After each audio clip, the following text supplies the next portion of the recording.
चलिए ये हमारा प्रश्न है, यूक्लिड विभाजन एल्गोरिथम की सहायता से 56 और 32 का मौसम है। तो एक अगर हम इस एग्जाम्पल को समझ लेते हैं तो हम अपने प्रश्नावली का पहला सवाल आसानी से कर सकते हैं।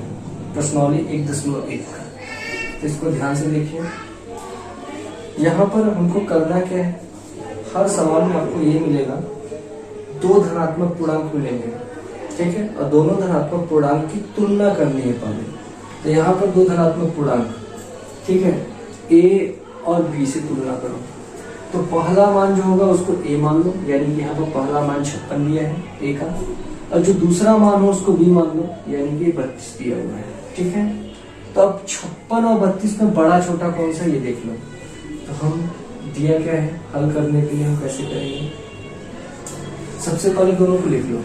56 और 32 का मौसम निकालना, तो दोनों को लिख लेंगे। अब देख लें कि 56 बड़ा है और 32 छोटा है।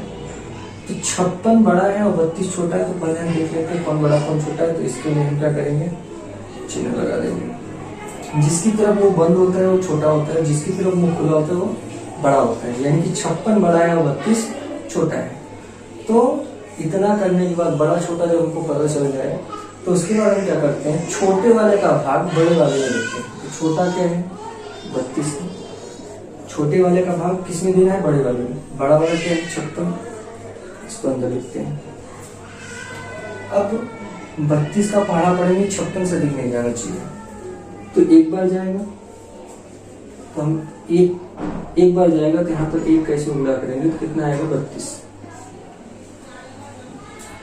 अब 6 में से 2 जाएगा 4, 5 में से 3 जाएगा 2। क्या शेषफल यहाँ पर शून्य आया, नहीं आया। तो जब हमारा शेषफल शून्य नहीं आएगा तो इसको भाजक मान के जिसका पहले भाग दिया होता है उसको नीचे लिखते हैं और उसमें भाग दे देते हैं। अब 24 का भाग देंगे 32 में, तो 24 का पहाड़ा पर 32 से अधिक नहीं जाना चाहिए। एक बार जाएगा तो यहाँ पर 24 आ जाएगा। अब इसको घटाएंगे, तो 2 में से 4 तो जाएगा नहीं, तो इससे उधार लेगा, हो जाएगा 12। 12 में से 4 जो बचा 8, 8 4 12। और यहाँ पर कितना बचा, 2 में से 2 गया 0, लेकिन 0 हम लिखते नहीं है। तो क्या यहाँ पर शेषफल शून्य आया, नहीं आया। तो अब हम इसका भाग इसके ऊपर वाले जो भाजक पहले दिए हैं उसमें देंगे, 24 में देंगे। तो 8 का पहाड़ा बड़ा, 24 अधिक नहीं जाना चाहिए, 8 त्रिक 24। यहाँ पर हम देख रहे हैं पूरा कर गया और शेषफल कितना आया, 0, यानी कि क्रिया हमारा यहाँ पर समाप्त हो गई। तो जिस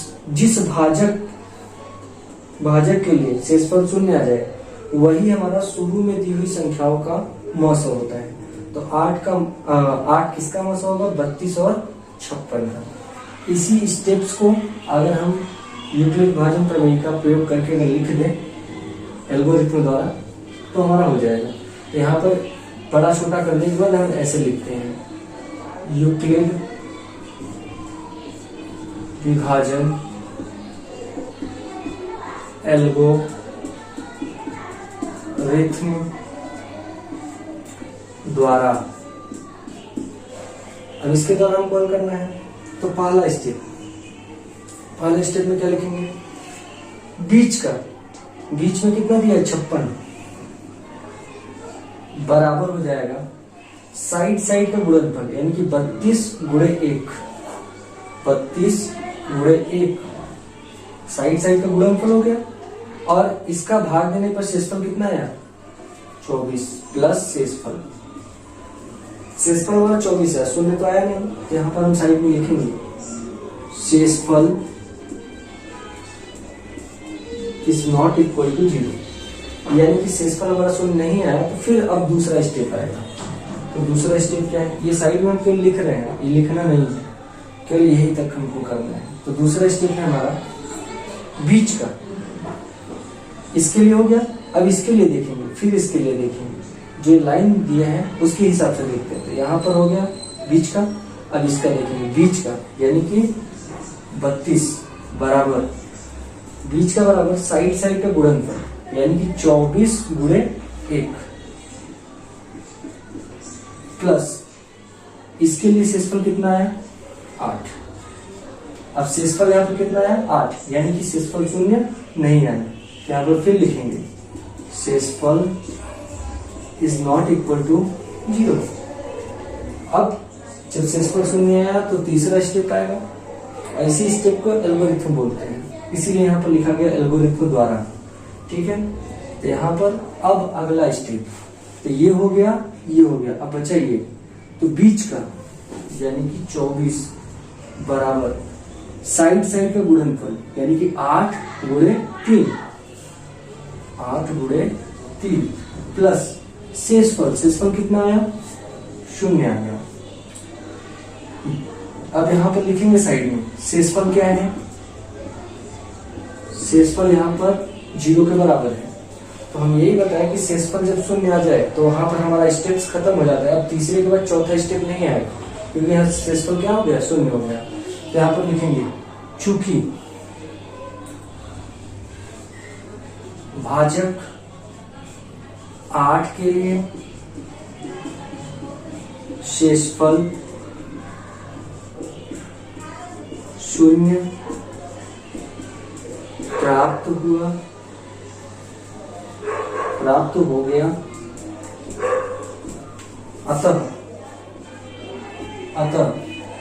हम क्या निकाल रहे थे HCF, किसका HCF निकाल रहे थे 56 और 32 का। तो यहाँ पे लिख देंगे 56 और दूसरा क्या है 32, तो कामा लगा के हम लिखेंगे 32, यानी कि 56 और 32 का HCF। यहाँ पर अगर पहले 56 दिया तो पहले 56 लिखेंगे, 32 बाद में दिया 32 बाद में, आगे पीछे कर सकते हैं, लेकिन जैसा दिया है वैसा लगा दो 56 32। और विशेष रूप से ध्यान दो, बड़ा वाला पहले छोटा वाला बाद में लिखो। तो HCF 56 कामा 32, यानी कि 56 और 32 का जो HCF आया वो कितना आया, जिस पर 0 आया, तो 0 किस पर आया 8 पे 0 आया ना, तो यही हमारा क्या हो जाएगा भाजक 8 के लिए शेषफल 0 प्राप्त हुआ। इसलिए जो भाजक रहेगा जिसके लिए 0 प्राप्त होता है वही हमारा HCF कहलाता है। तो यही हो गया हमारा आंसर। तो यूक्लिड विभाजन एल्गोरिथम का प्रयोग दो धनात्मक पूर्णांकों का HCF ज्ञात करने के लिए करते हैं, और HCF कैसे ज्ञात करते हो यहाँ पर मैंने निकाल दिया। तो पहले ऐसे निकाल लेंगे, फिर इसको देख करके ये चरण लगा करके लास्ट में हम ऐसे लिख देंगे, यही हो जाएगा हमारा हल। धन्यवाद।